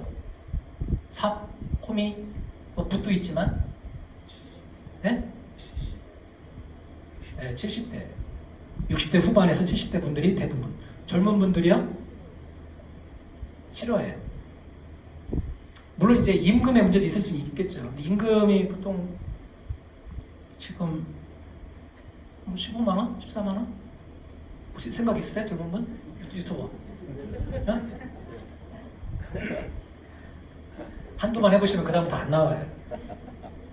그래서 우리 학과에 학생들이 많이 있습니다만, 정말 당신이 학생의 고고학에 관심이 있다면, 앞으로 고고학으로 직업으로 삼고 먹고 살 생각이 있다면 발굴 현장에 가보라고 해요. 고고학에 대한 관심이 많았던 학생도 현장 갔다 온 다음에, 어떤 학생은 고고학에 대한 이 열정이 더 커진 학생이 있는가 하면, 어떤 학생은 선생님 제가 잘못 생각했어요, 그리고 우리 엄마 아빠 나가지 말래, 사진 찍어서 막 보내거든, 이렇게. 자, 아무튼 그렇습니다. 자, 여기 아까 말씀드린 대로 돌과 석기를 구분하는 사람이 고고학자 아니면 일반인, 그런 거죠. 자, 여기 보면 여기 보세요. 여기 뭔가 저기 이렇게 좀 조금씩 쭈삣쭈삣 이렇게 삐져나온 거 보이세요? 좀 보이시나요? 자, 그 사진이 그림을 그린 게 바로 이거예요. 땅인데 그냥 찰흙 같은 흙인데 이런 게 보인다. 여러분들이 만약에 가다가 뭔가 흙 아니면 절벽이나 이런데 이런 게 보인다 그러면 아, 이곳에 구석기 유적이 존재할 가능성이 있겠구나라고 생각하시면 돼요. 이 뭐 고고학자들은 뭐 토양 쇠기라는 명칭도 붙이고 뭐 아이스웨지라고 하는데, 그 다음에 이제 고토양층, 오래된 토양이라고 부르면서 구석기가 확인된 유적들은 대부분 이게 있어요. 자, 그래서 발굴을 해봤더니 이게 나왔네요. 이게 뭐예요? 주먹도끼.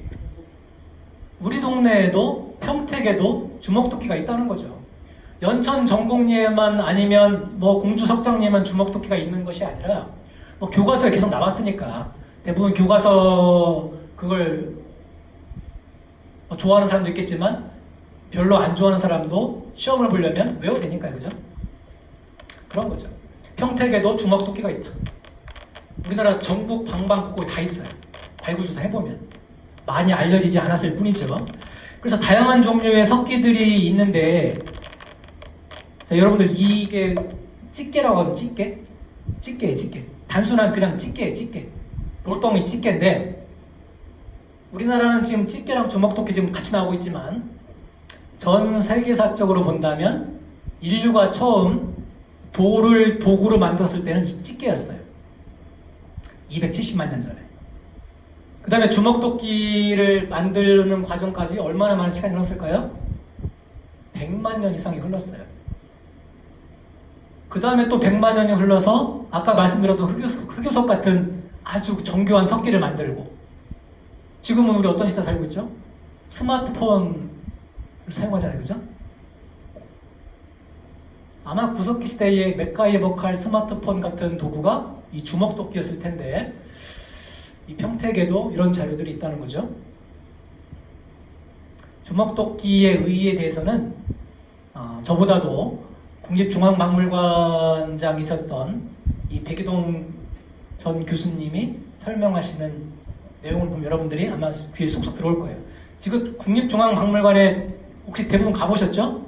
안 가보신 분은 좀 가보시기를 권합니다만, 처음에 들어가자마자 만나는 유물이 주먹도끼예요. 자, 이 주먹도끼에 대해서 간단하게 좀 봅시다.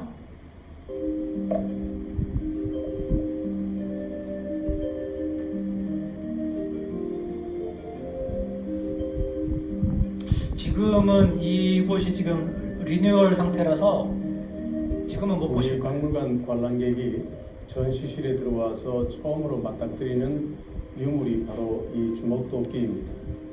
우리 한반도에서 가장 오래된 주민이 남긴 적어도 30만 년 전, 40만 년 전에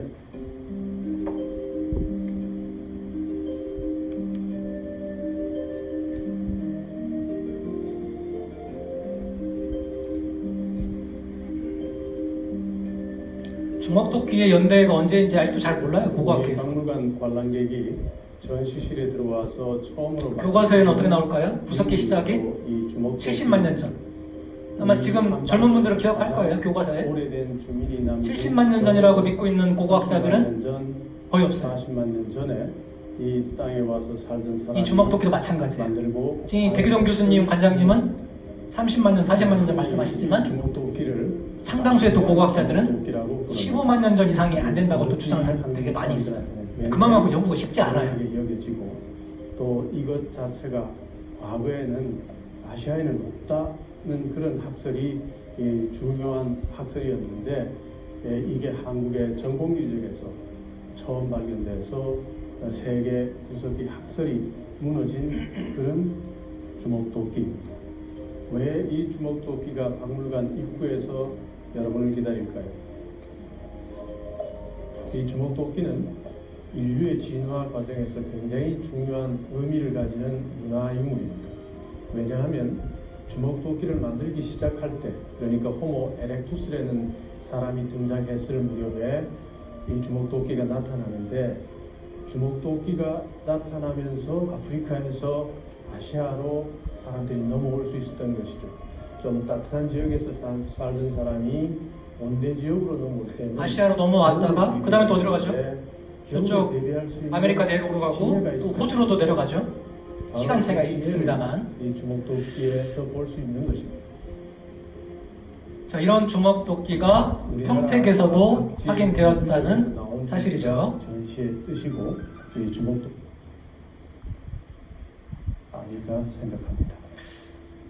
지금 이제 백희동 선생님이 말씀하셨습니다만 주먹도끼가 전곡리에서 발굴조사되기 전까지는 아까 제가 말씀드렸다시피 전 세계는 단순한 집게를 사용하다가 100만 년이 지나서 주먹도끼로 발전이 됐는데 그 주먹도끼는 유럽과 아프리카에서 유행한 것이었고 이쪽 동아시아는 미개한 집게 문화 전통이 계속 되었다라고 하는 게 이제 미국의 하버드 대학 교수의 주장이었는데 전곡리에서 주먹도끼가 발굴됨으로써 그 학설이 깨진 거죠. 그래서 고고학 연구는 새로운 발굴 성과에 의해서 바뀌는 경우가 상당히 많이 있어요. 굉장히 역동적이에요. 그래서 고고학자들은 이런 말을 많이 해요. 현재까지 발굴 조사된 자료에 의하면 이러이러합니다. 그런데 제가 이따 말씀드리겠습니다. 평택에서 사실은 기원전 4만 7천 년 전에 구석 유적이 있는데 이것이 현재까지 발굴된 평택의 첫 번째 인간의 흔적입니다라고 설명을 합니다만 갑자기 제가 말씀드리는 순간 평택 어디에서 발굴 조사를 통해서 10만 년 전 이전의 구석기가 발견된다 그러면 바뀌겠죠, 그죠? 그런 거예요. 그래서 한국 고고학은 굉장히 역동적인 그런 상황에 놓여 있어요. 재미가 있죠.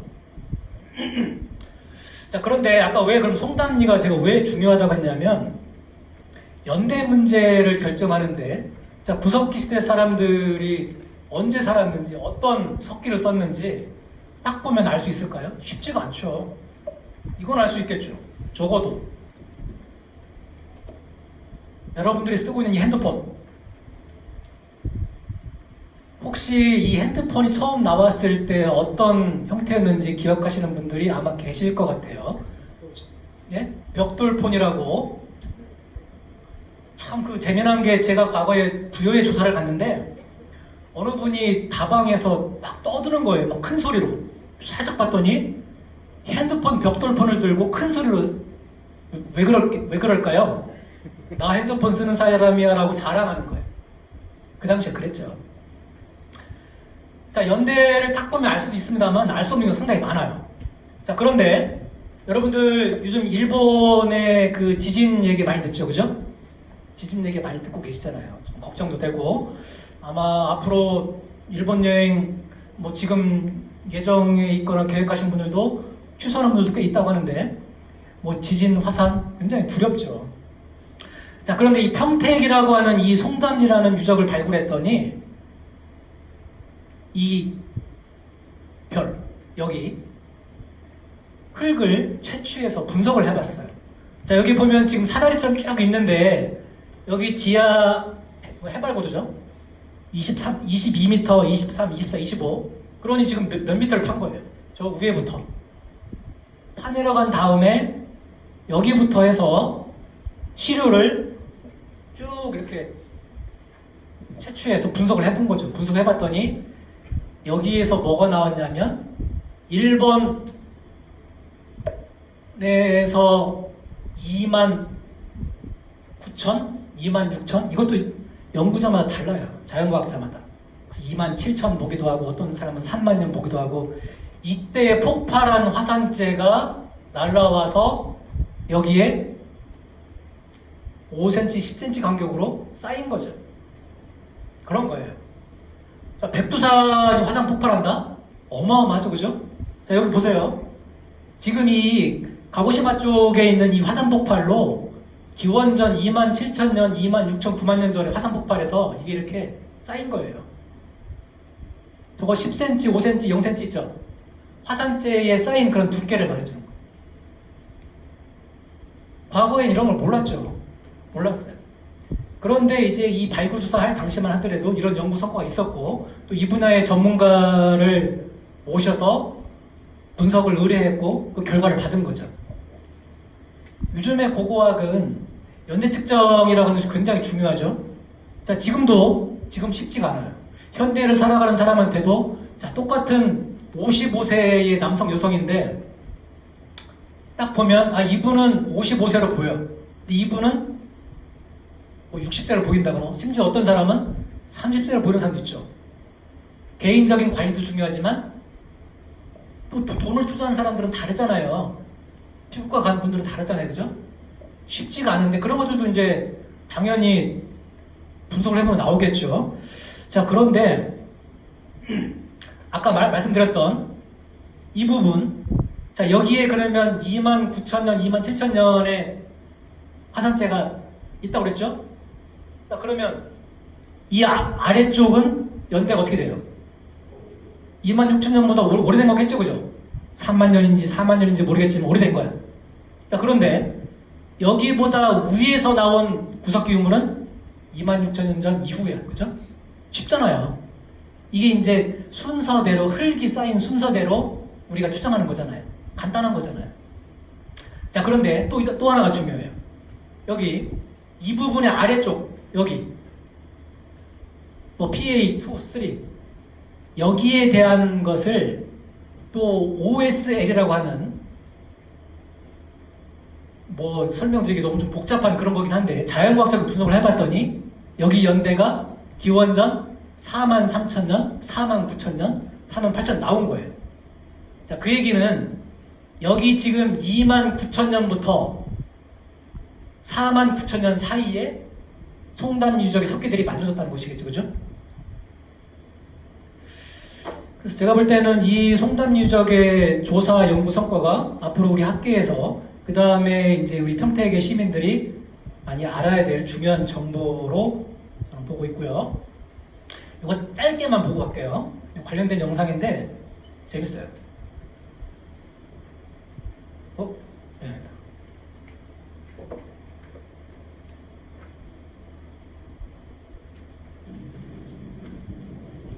일본 큐슈 가고시마현의 직경 20km의 아이라 칼데라, 약 3만 년 전에 초거대 화산 문화를 일으켰습니다. 이 화산 문화에 대해 최근 일본 산업기술종합연구소가 정밀 조사를 했습니다. 그 결과 뜨거운 파쇄류는 큐슈의 절반을 뒤덮었고 화산재는 일본열도 거의 모두를 뒤덮었습니다. 그리고 이 화산재는 한반도에도 10cm 정도 두텁게 퇴적되었다는 것이 확인되었습니다. 고고학자들이 이런 자연과학적인 성과들을 활용하지 않는다면 바보죠, 바보. 지금으로부터 3만 년 전에 일본 큐슈에서 무슨 일이 일어난 것일까? 화산 분화의 시뮬레이션을 보겠습니다. 화산 분화는 여기서 일어납니다. 큐슈 남단 카고시마의 직경 20km의 거대 칼데라 아이라 칼데라입니다. 이 숫자는 화산 분화 후 경과 시간을 나타냅니다. 지금으로부터 3만 년 전의 어느 날 화산 분화가 시작됩니다. 이 오렌지색의 원은 화쇄류의 분포를 나타냅니다.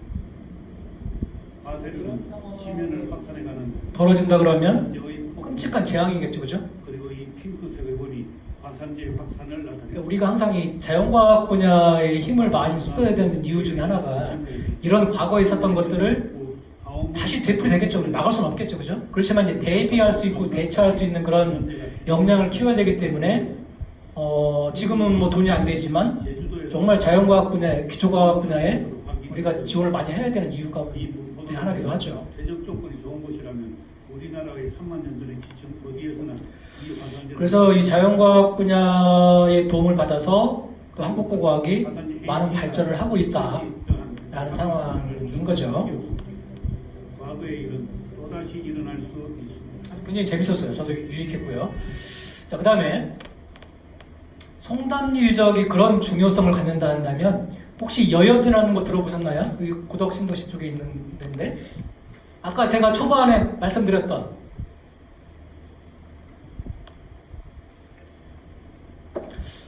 요 여염리 쪽은 10분간 쉰 다음에 제가 말씀드릴게요. 여염리 되게 재밌거든요. 제가 먼저 재밌다고 말씀드린다면 받아들이는 분들이 재밌게 받아들여야 되는데 자 10분간 쉬신 다음에 지금 34분 5분인데요 45분에 시작할게요. 좀 쉬어주세요.